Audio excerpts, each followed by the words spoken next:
listening to Sudbury News Talk. I want to show you something. Stand by. On the morning shift. Anything could happen. Sudbury News Talk on the morning shift.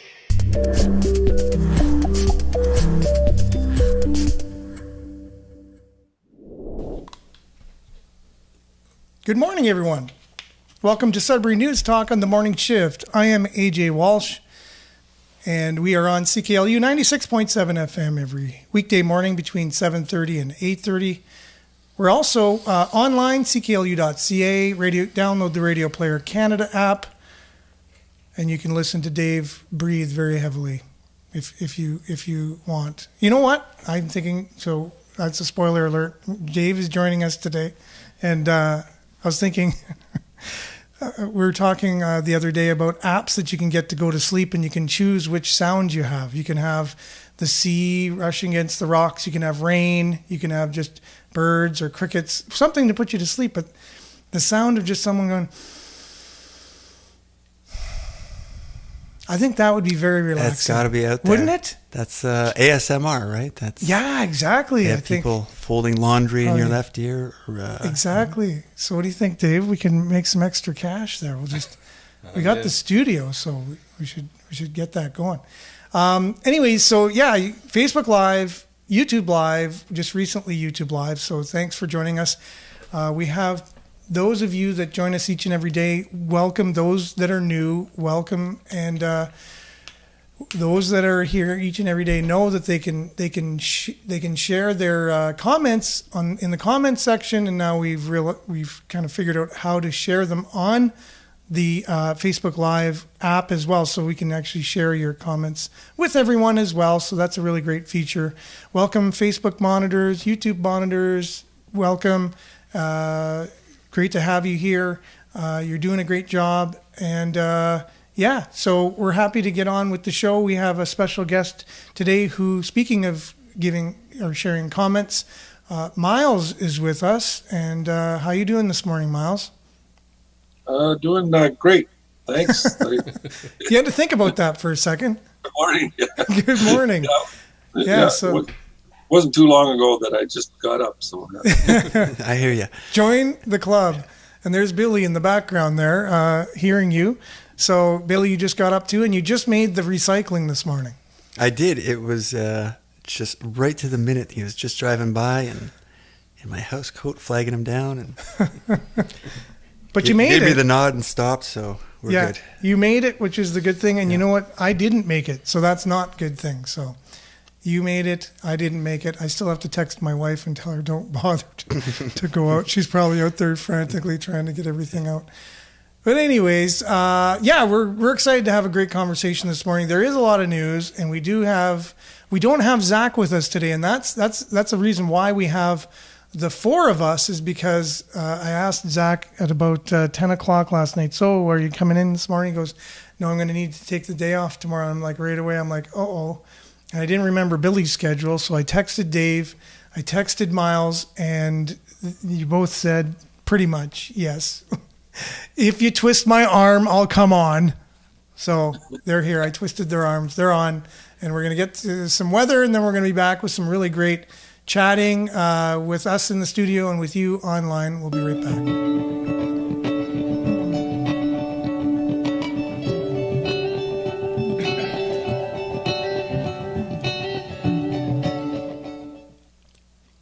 All right, let's get through this real quick, because I look outside, there's rain, obviously, 13 degrees. The UV index is low to me, moderate to the way that they describe the UV index, moderate 4. A few showers ending this morning, then cloudy, 40% chance of showers continuing throughout today, high of 19, UV index will stay at 4. Tonight, cloudy, 30% chance of showers this evening, wind becoming northeast, and low of 12. Then Wednesday, mainly cloudy, whereas yesterday, that's why I don't like long-range forecasts. It's going to now be mainly cloudy. It said yesterday it was going to be perfectly sunny. Anyways, they're looking for a high of 21 tomorrow in the morning. And as we get to the long range, like I said, it's still saying sunny for Thursday, but stay tuned. It'll probably be tomorrow, say mainly cloudy. But anyways, tomorrow, mainly cloudy, 21. For now, Thursday, sunny, high of 25. Friday, it is going to be 26, mix of sun and cloud. And then pretty much similar until we get too long range to even talk about. And there you have it. There's your weather. We'll be right back with a great conversation about today's headlines after this.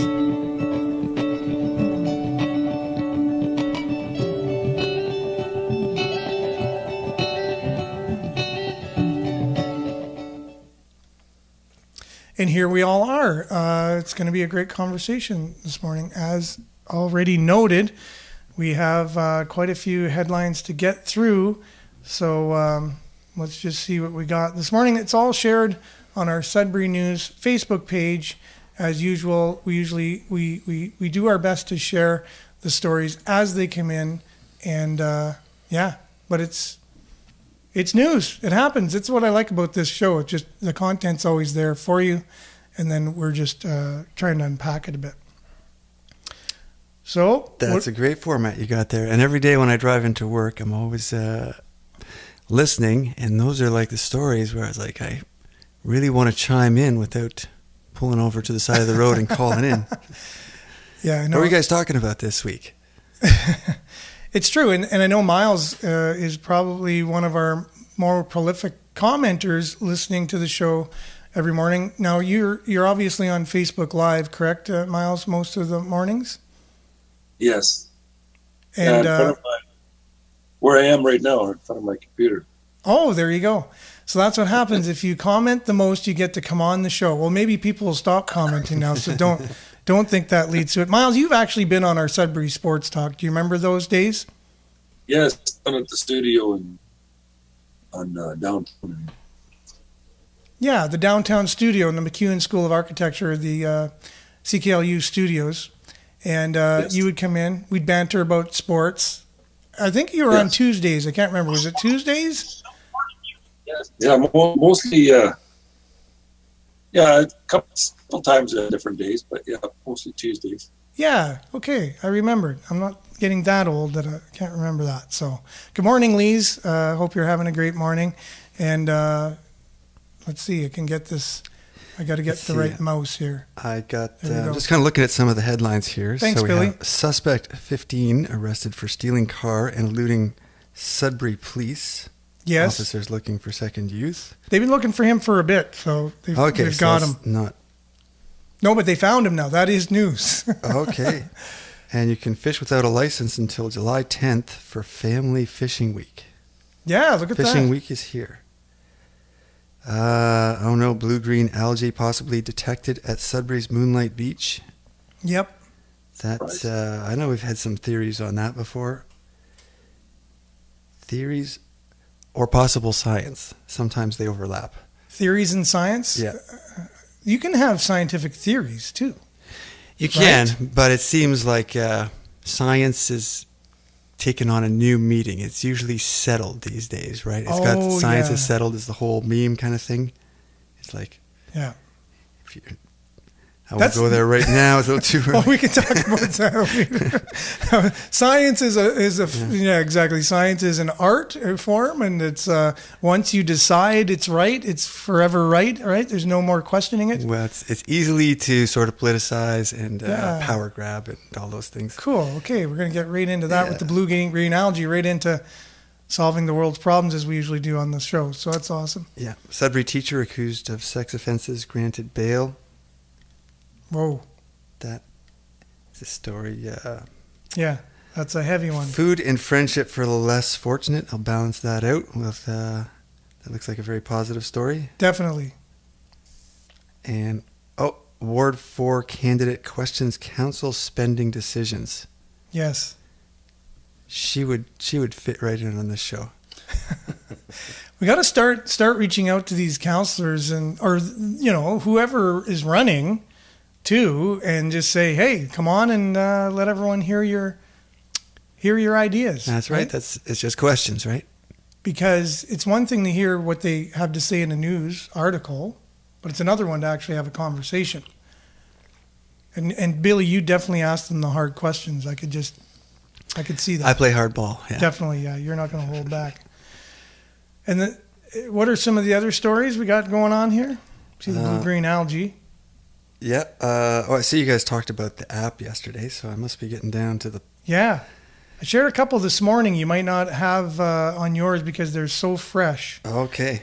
The one they have a new appointed. He is the director of partnerships for Habitat for Humanity, but he used to be the executive director of the United Way for Northeast Ontario, and that's Michael Cullen, I believe, is his name. Oh, okay, yeah. And he's looking to partner up with, because of the housing crisis. Basically, they're hoping to kind of do something to help with that, which I think is a good thing. Partnering up with different organizations, whoever they can. Yeah, there's something there, right? And Levac is getting a bike park. Oh, yeah. Yeah.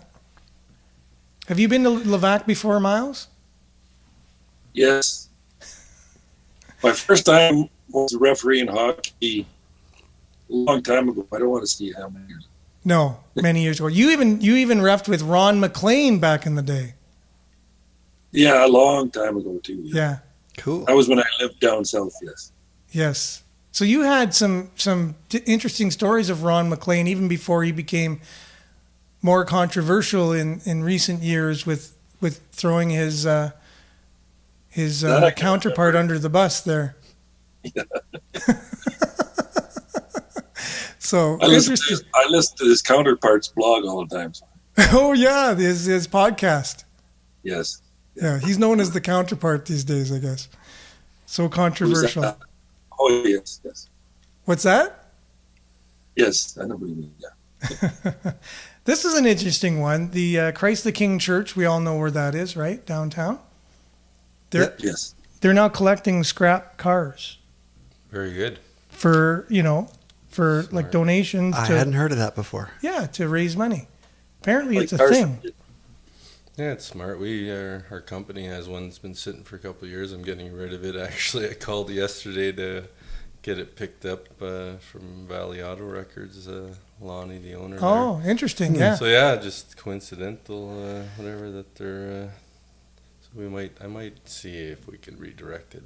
Yeah, it says local church collecting scrap cars. Funds raised will go toward entrance revamps. Apparently, there's some chunks falling down, which probably isn't too safe for people, going in on Sunday and other days. So, either they invest in helmets for everybody to come in the door, or they can fix it, and that's what they're going to do. And apparently, they've taken the idea from a church on Manitoulin Island. You can raise anything anywhere from $20,000 to $60,000 a year through, I think it's the scrap metal. That's the only thing I can think of. That's how they raise the money. Yeah, I guess we're gonna supposedly get $500 for this car, and they're gonna pick it up and everything. So yeah, I think it can add up fairly quick. I can see Billy's. Yeah, when you say $500, it's like I remember getting a couple $100 before. So it's either gone up or it's a big car. Well, I'm sure No, it's average. Well, it's a Ford Edge, but yeah, it's older. But yeah, the scrap metals, went up in value, I believe. And Lonnie over at Valley Auto Records said that it has been better, but it's going down a little bit now. But basically, yeah, I think like you said years ago, last time I got involved with getting rid of a car was a couple $100. Yeah.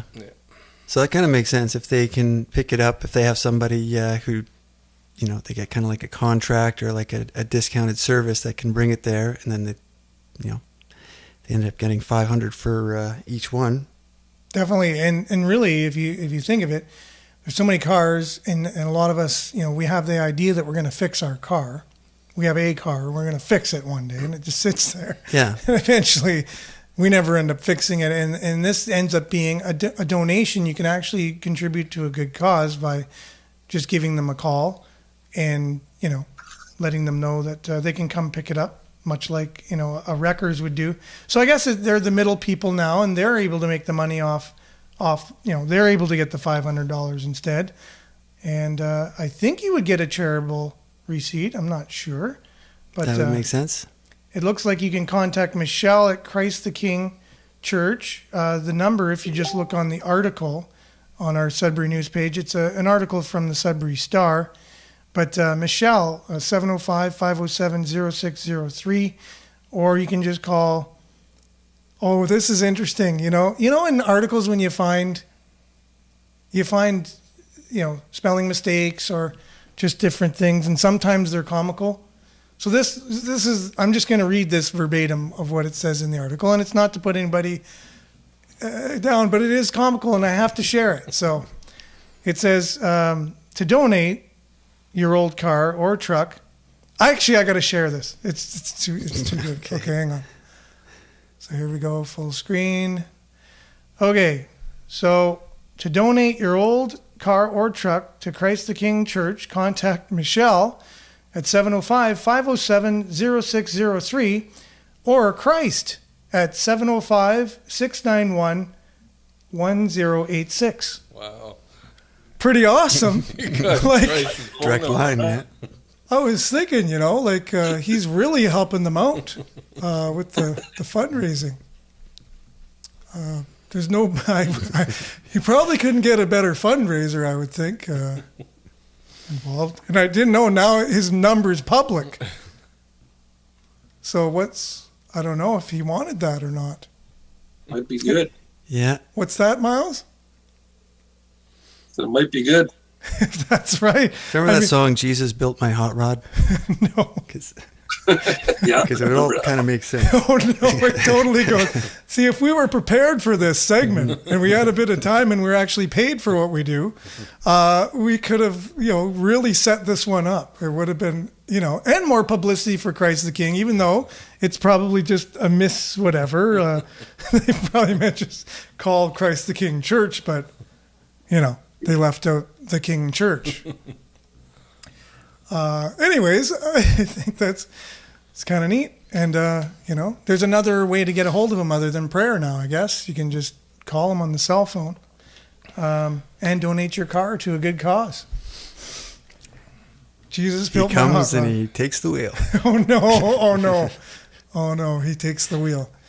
Okay, we're building up a foundation for today, for the theme. Well, it's going to be a good one, so. So let's see. They've been looking for this suspect who was arrested, 15 years old, for a while now, and they finally got him. And let's see here. So police said in a release that the trouble began early, July the 2nd, so not that long ago. Officer Valley View Road, hey, that's right close to us. Valkaren attempted to stop the driver of a 2015 dark gray two-door Dodge Challenger.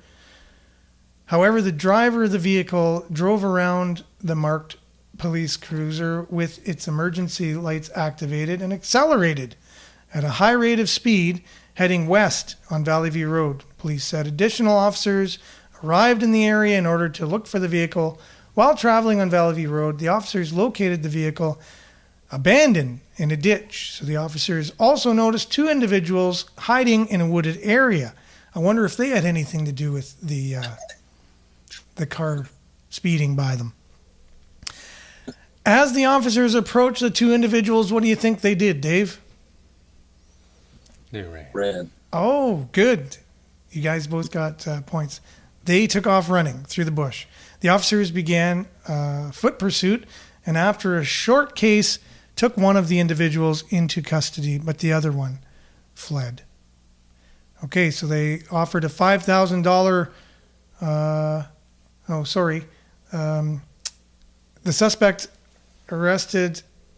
The suspect officers arrested is 15 and will be charged with theft of a motor vehicle, possession of property obtained by crime of over $5,000. I guess that's a crime.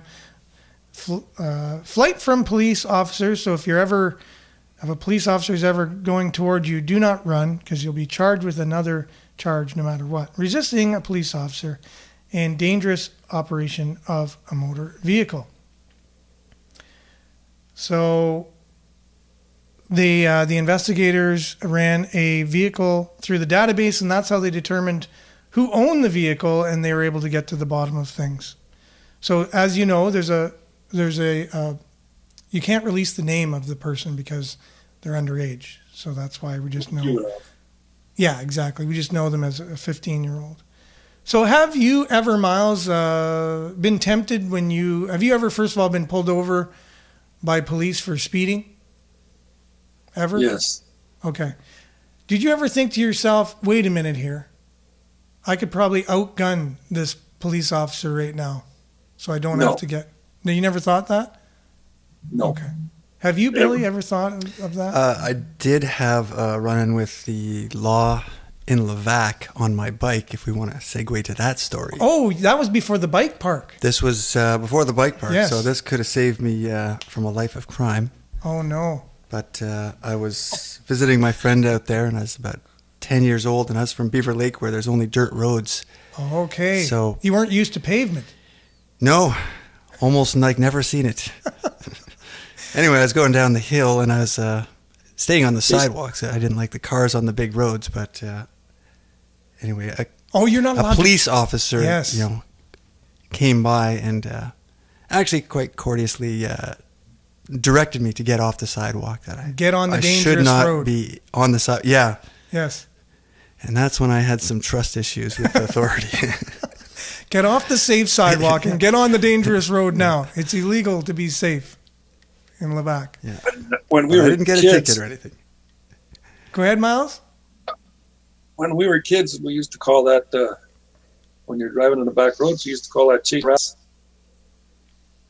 On the back roads, you called it what? Sorry, you cut out a bit. Chasing rabbits.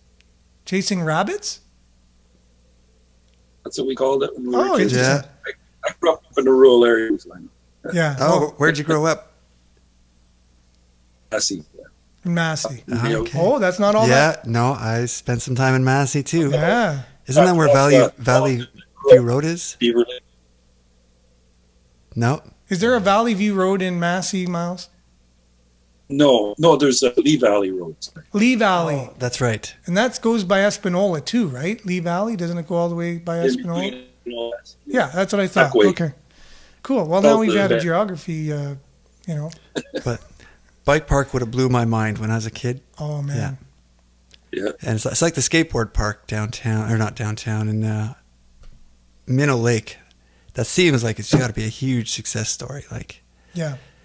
I don't know anyone that frequents it, but it seems like it's always busy. And It is, I think. I've seen it busy driving I always by. kind of long for my childhood whenever I Oh. drive by. I know. Well, maybe you started something in Levac, so we got to get these kids off the sidewalk. Yeah, you don't want to end up like me, kids. That's right. And anyway, I think I had a run in one time. I don't know yourself, Dave. Anything? Do you ever get tempted to just kind of book it? You see the lights and you're like, wait a minute. No, If I just outrun him, This young man, 93 kilometers over the speed limit. That's Yeah. what I read. 93 kilometers. And what's the speed limit on Valley View Road? Probably 60. Yeah, I'd say. So that we can do the math. 153. Yeah, that's booking it for sure. Yeah, that's really, and it's not all that smooth driving on Valley View Road either. You can just imagine. If it's unposted, it's always 50. Yeah. Yeah, exactly. Oh, yeah. I find a lot of the roads back here, because they are kind of, rural, but kind of quasi-highway, they're usually 60, but either way, he was going really fast. And I don't know if you should go that fast on a road like that. Like even highways going that fast. Yeah, I know you shouldn't. No, you shouldn't, no. Well, I had an incident one time. I had a delivery business, and so I'm constantly in a hurry. So I am usually looking for opportunities to, go a little quicker. So I would have been probably at that, not that fast, not as fast as this young man. But anyways, I was usually trying to go as close to the line, if not over, as I could. And I was speeding one time on Frood on the hill by CTV. Anyways, and I'm going up, and the officer's coming down, and the lights come on, and it's wintertime. And it was a lot of snow that year, and so they had huge banks. And so the officer had to turn around to come after me. Anyways, so I see him, and they got the big Crown Vics. Remember, they still drive those everywhere. You see the odd one. But the big giant Crown Vics, and he's having a hard time turning around. And I'm looking in my rearview mirror, and he's like, doing the whole front, back. And I'm like, oh my. there's my chance. He's not going to catch me if I just step on it. And just the temptation was so strong. And I knew I would have been able to, no problem. And Boreal was right there. I could have pulled in, turned off my lights, and no one would have known any difference or whatever.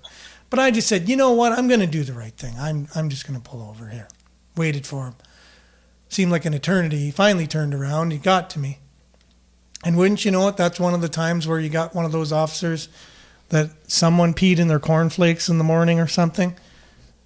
And the whole time I'm thinking in my head, I could have just avoided this whole thing. The 10-point turn set him off. I think so. But you think he would have said thanks for at least pulling over and doing the right thing, you know. He was one of these guys, and this is what he said. I was like just trying to be humble and trying to just, yes, officer, yes. I was told to say that, to be nice, because usually I would, if I question, I sound like I'm being, what's the word? Antagonistic? Yeah, a little bit, or defiant. Yeah. So I just, yes, officer, yes, officer. And I guess he noticed it wasn't 100%, very sincere. I didn't kneel at his feet. But he said, look me in the eye when I'm talking to you.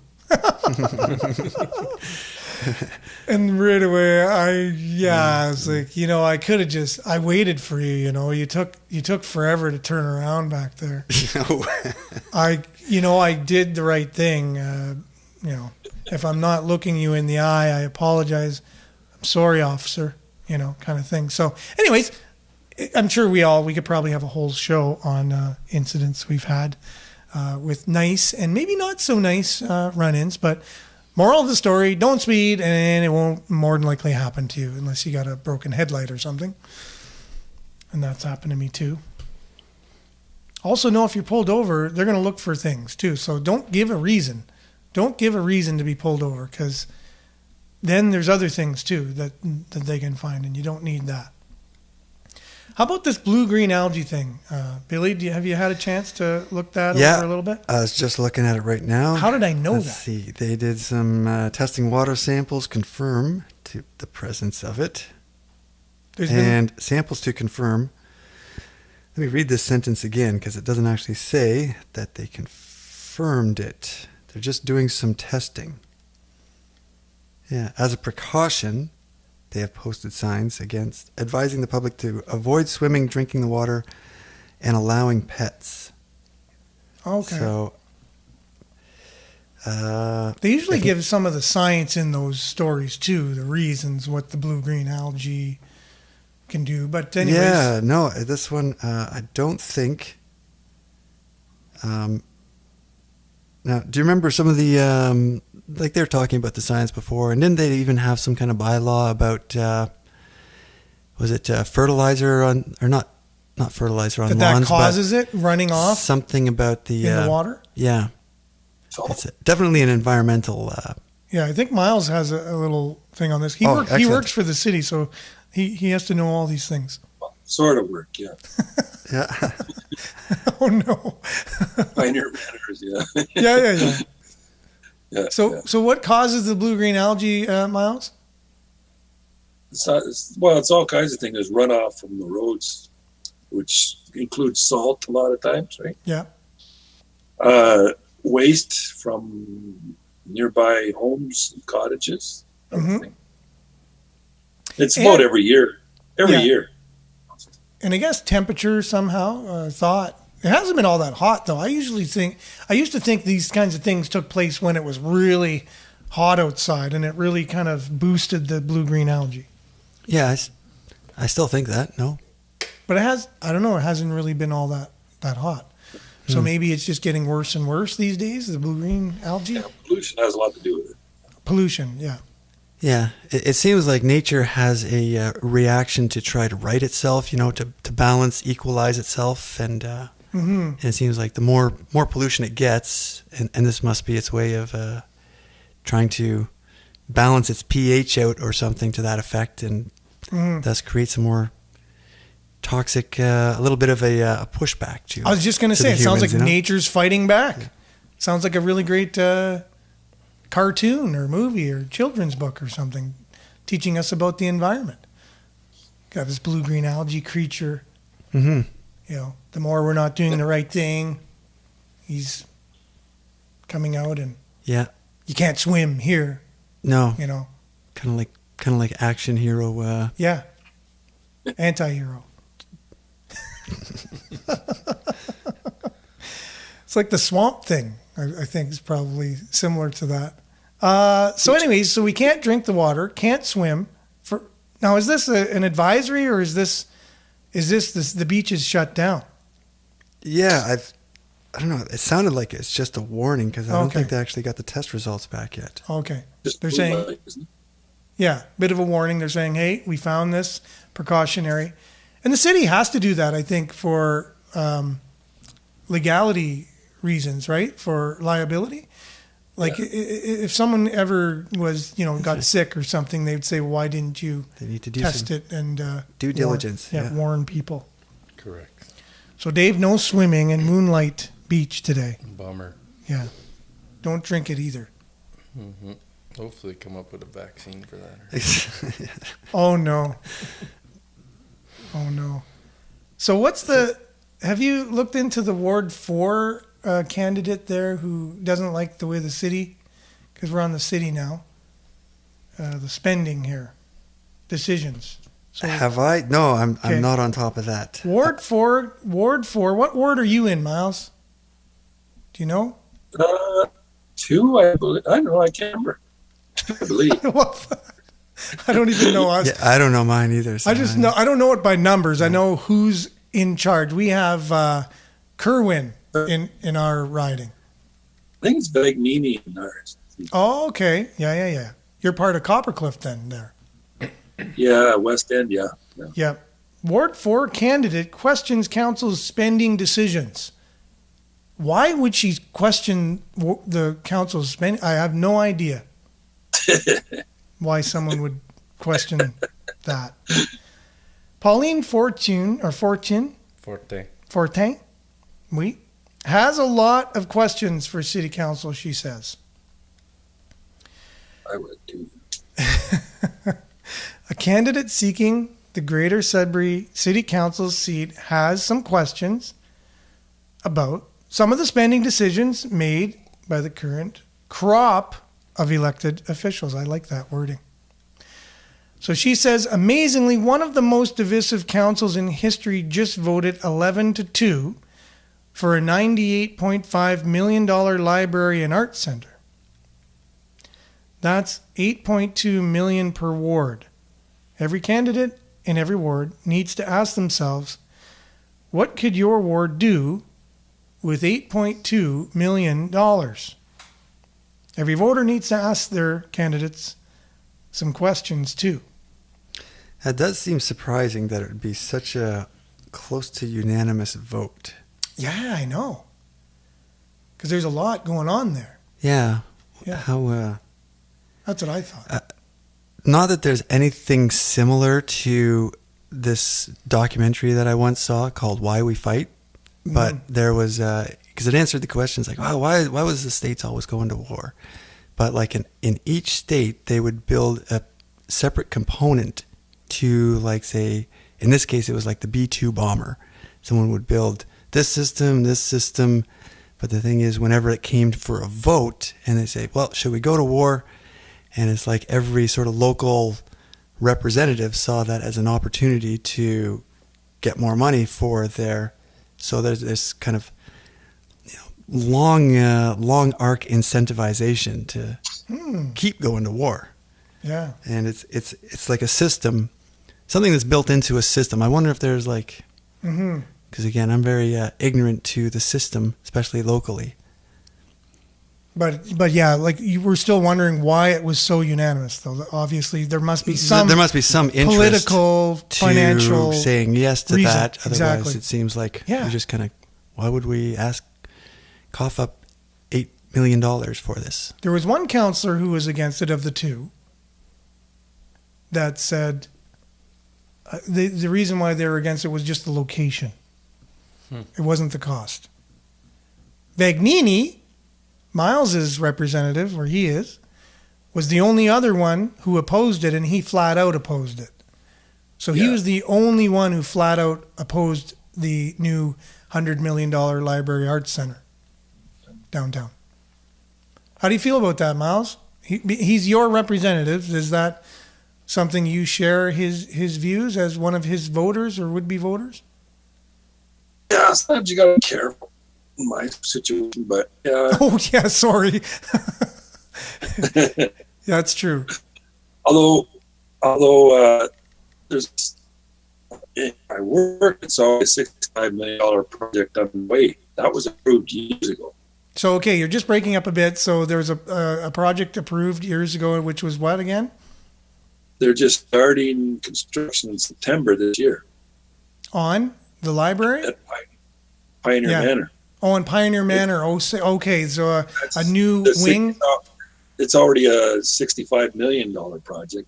Of course, it's federal and provincial part monies in it too. So not just local.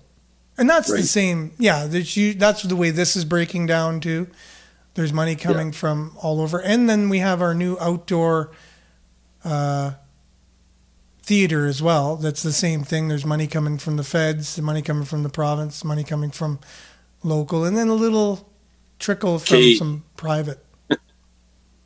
Yeah. So anyways, yeah. So I don't know, Miles, would you go to this new Library Arts Center and, theater? It's going to cost you in your district $8.5 million? I don't think I'd go a lot, but I'd probably go just to see what's going on or what it does. Mm-hmm. Yourself, Billy? Well, I didn't catch the whole presentation on this thing, and so there could be something about it that is super awesome and mind-blowing, and I still kind of think there is that whole other side that we and I keep popping into mind this Bruce Mao idea that the more we beautify our city, the more it attracts and retains talent, and you got to keep working on that angle too. Now, does beautify mean something, though, that's going to cost taxpayers $100 million with no revenue coming in, and then it's going to cost another $5 million a year to maintain? Or could beautify mean... If that was the presentation for it, I would say... If that was the other side's presentation, I would say no. But if there is something there, if it does attract something... There's nothing in the presentation that says any money's coming in. Nothing. There's zero money coming into this. It's all grants and all taxpayers' money, and we all can just use it. It's very inclusive, by the way. Yeah. So anyone can come. It's got all the political correctness things in it. So it's it's a statement of ideology. I'll take your word for it then. If that was the case, I don't know. I still want to hear somebody who's invested on the other side. I want to hear their case. Got to have them on the show. Yeah, we got to get it on the show. Okay, so if you're watching, if you're listening, and you are a proponent for this thing, that means you agree with it. Then we'd love, and especially if you're in a decision-making, influential position of some kind. Dave, are you going to go to the new Library Arts Center, all-inclusive theater downtown, $100 million, $8 million from where you're living? Are you going to be going there? Very unlikely, I think. Okay. But I'm with Pauline on this one. This is, like I was saying yesterday, good, better, and best. I don't think it hits the best category of what we could do with these funds. Mm-hmm. It's almost like you throw $100 million on a table and now you have a conversation. All right. We got $100 million. Yeah. But what are we going to do with this? I think you were alluding to before, maybe Miles was, there's probably some element of like, here's a pool of money. Yeah. Now you can access this if you want to do that. Otherwise, that money's not going to be available. So it's either this or nothing kind of thing. Yeah, it's true. It's what's available at the time too, right? So maybe the feds are saying, you know what, we have this fund, this slush fund available for this particular category. Downtown beautifying projects or something, right? And then the province has something similar, and you either strike or you don't get anything. Yeah. Okay. So I'll give it that. So we'd have to find out if that was some of the case involved here or what. That's I've heard of things like that before, and it seems like there's a lot of that in the system. Yeah. Use it or lose it. That whole idea, which always seemed kind of insane to me about, use up your budget Yeah. If you Or you want to don't- get the, or you don't get the same budget. You don't get the next same year. budget. Like, So, like in a lot of cases, when you work sort of Yeah. like inside or sort of like see the inside the machinery, a lot of Yeah. times this money is just kind of like almost thrown away. Like, you're penalized for being good with your money in Yeah, that system is what's exactly. going, wait a minute, I was really good. I got deals. Yeah, but you didn't use your budget. No, that wasn't that the idea. We got more for next year, maybe. Yeah. No, it's counterproductive. And it's that whole idea that I have where big government you can is, see how it balloons out of control. when they're the ones at the top of the food chain and driving these things, it's usually, to me, more backwards thinking. For that one example you just shared alone, makes sense. So she says, what does 98.5 million do for our seniors, our youth, our homeless, our addicted, our police services in the midst of a crime epidemic, sorry.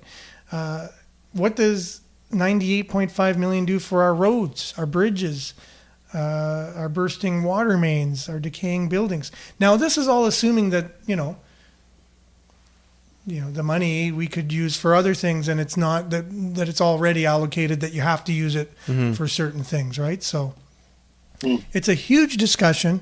I think I'm glad that she's coming out, and just like we shared on the show too, we have a lot of questions. We don't. It's not cut and dry like for council. It is apparently 11-2. They're pretty decided on it. Yeah. But thanks for weighing in, though, Miles. I know that you're in a bit of a position there. I know. I don't think it's a problem. Find out. Yeah, exactly. You get to work today, they're like, we heard Anyway, you on the show, Miles. Anyway, the municipal election coming up. Just vote. Just vote. That's important. Right. Important to get voice out in the vote. So. And if any good thing is coming out of this, these candidates are at least chiming in, right? And we're able to see what everyone's point of view is, that's what we need to know in order to vote. I'd say a majority of people don't get involved in voting even in voting municipal politics a lot, which is a problem because the same people get in all the time. Yeah, if you don't vote, the same people will get in. Like when there was 10 or 14 people running against Brian Bigger last time, you kind of knew it was going to happen because the more people running, you get 31% of the vote, something like that. Less than that. I thought it could have been as low as 19 or something. Yeah. But that's what happens when you get 10 people running. The incumbent is going to get in. And I don't know what the turnout was. I think it was pretty low too. Yep. So there's a vacant seat in Ward 7 apparently. So there isn't an incumbent. So that's good news for some people. 2 are vying for it, right? Yep. Do you know where Ward 7 is? Well, Mike Jacobo, I could probably get a map if we're talking about the map of the Sudbury wards. Don't need to know. Don't need to know that bad. We're not that curious. We're okay not knowing. Here we go. The only problem with Google now, when you go to share a picture, you can't just share the picture. Like, you can't blow up the picture. It's only a little skinny little picture. So, where the heck? Oh, no, that's Ward 9. It's funny. I see every ward. I see every ward but Ward 7 here. So we'll try another map. Oh, there you go. That's like New Sudbury kind of area going towards. No, I don't know. It's like way out there. Okay, let's see if now I can get this map, whatever that is. Yeah, it's good to see when there's always at least a couple people vying for something, because it definitely sparks, Looks like debate Coniston and stuff like that area. That's what it looks like to me, but I could be wrong. But Mike Jacobo, anyways, is the current person that's in the seat that's not going to be running. He's pretty good. He's not running.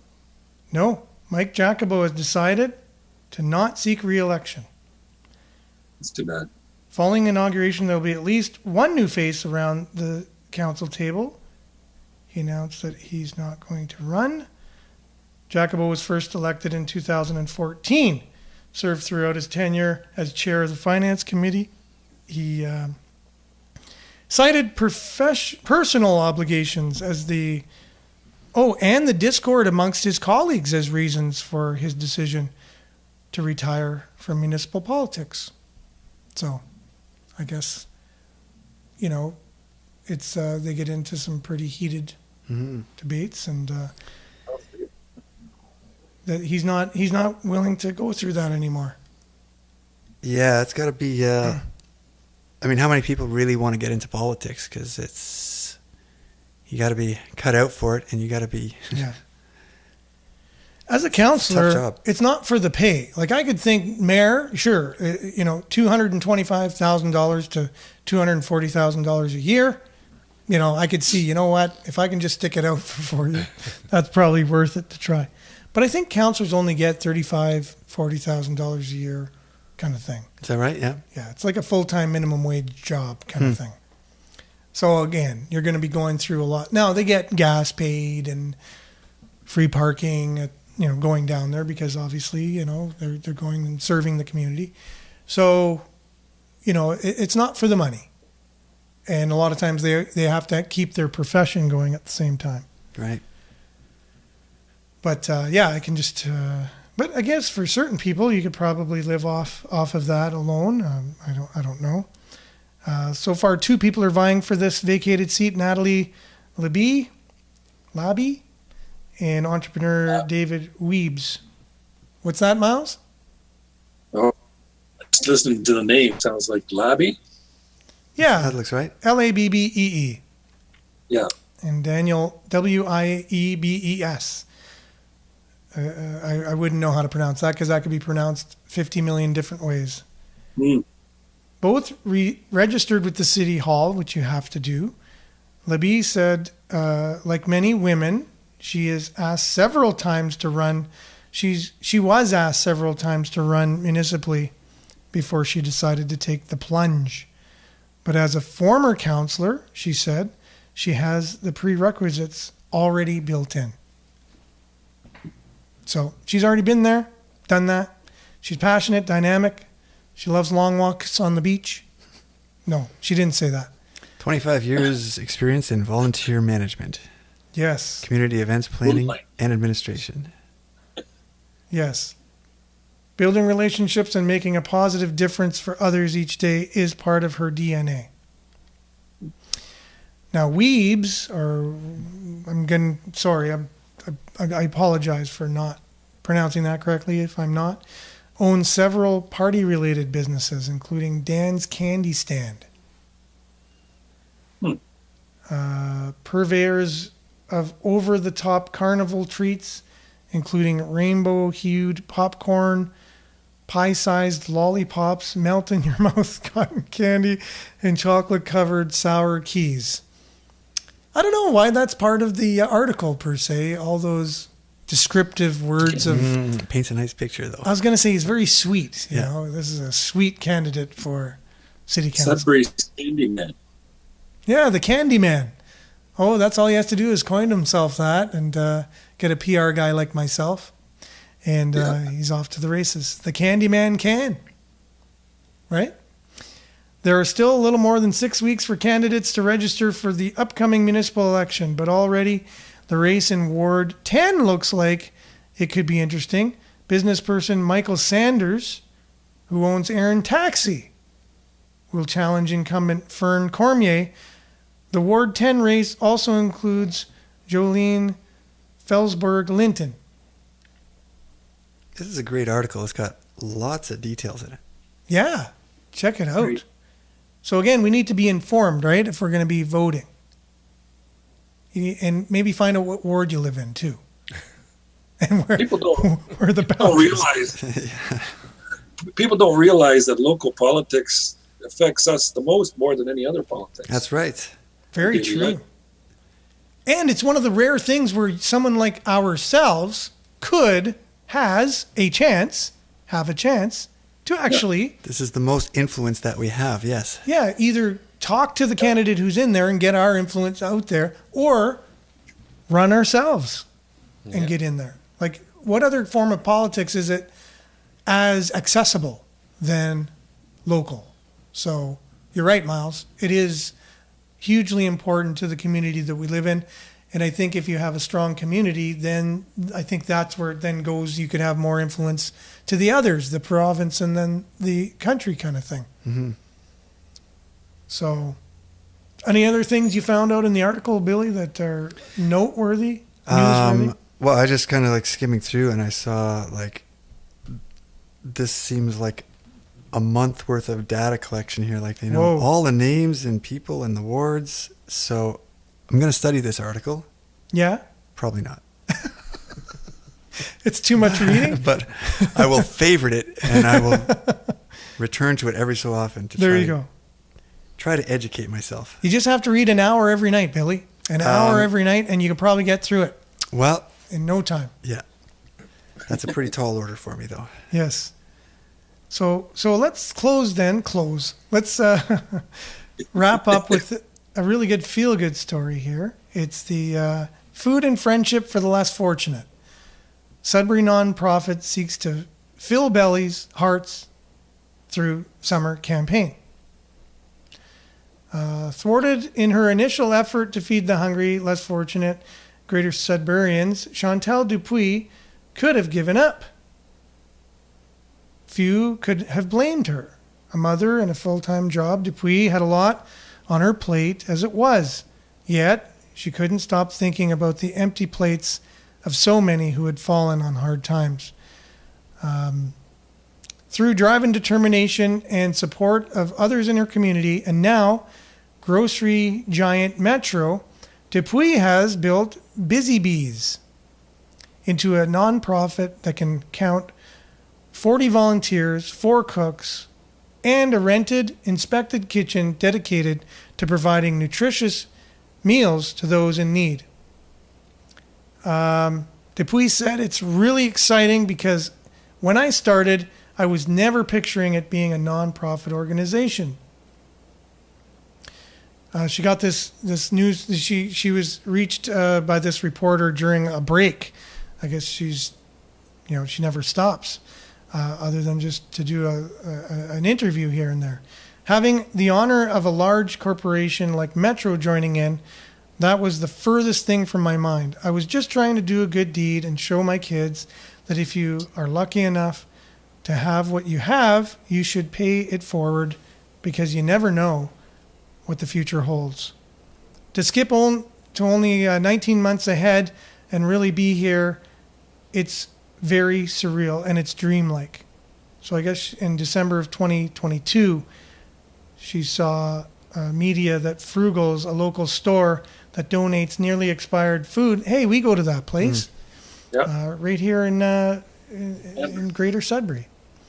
And they were giving food away. So I guess she grabbed some of this food and now she's preparing it as meals. Great model. This is amazing, yeah. Yeah. Yep. So where is it located? That's a good question. Yeah. Again, It's probably here somewhere.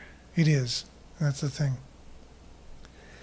But yeah, I think especially that sort of pushing through the adversity, and I thought of you, Aaron, when I saw that she was having, these kind of like restrictions. Oh, It's kind of almost seemingly insurmountable restrictions. Just kind of like them saying, "Oh no, you can't do that." I guess it was. She had ideas to take something from Frugal's. What did she say? It was like the COVID-19 restrictions. And yeah. And she turned it into a positive kind of thing.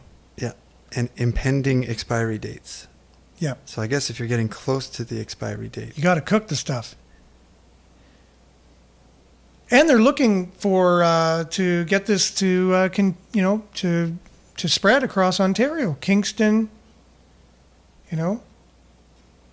wants to reach out and open up their own Busy Bees. Wow. Timmins, North Bay, so many cities throughout Ontario want to follow this this model, which I think is great. And you can catch her on her website, Busy Bees, Bizzy, if you're Canadian, Bizzy if you're American, busybees, BEAS.ca. So check it out. Get to know what she's up to, and basically, Nancy, it's people like that gives us hope. Exactly. Mm-hmm. It should So it be looks like it's nominated. downtown. That's where it should be. So that's good. Check out the website. And sorry, we didn't know any more information. Again, we're on a very low budget here of $0. We had nominations It's for like a good heroes. cause to support, so yeah.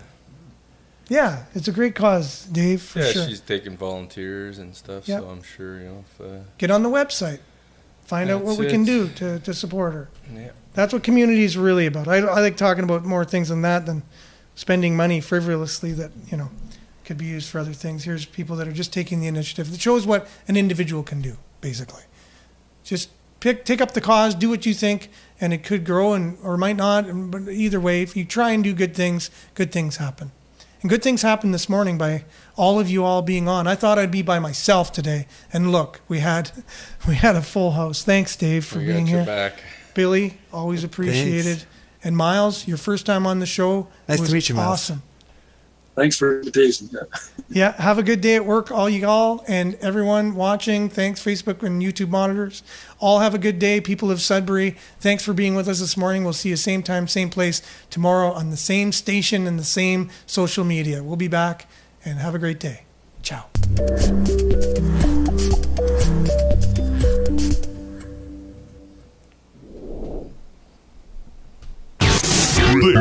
This is Sudbury.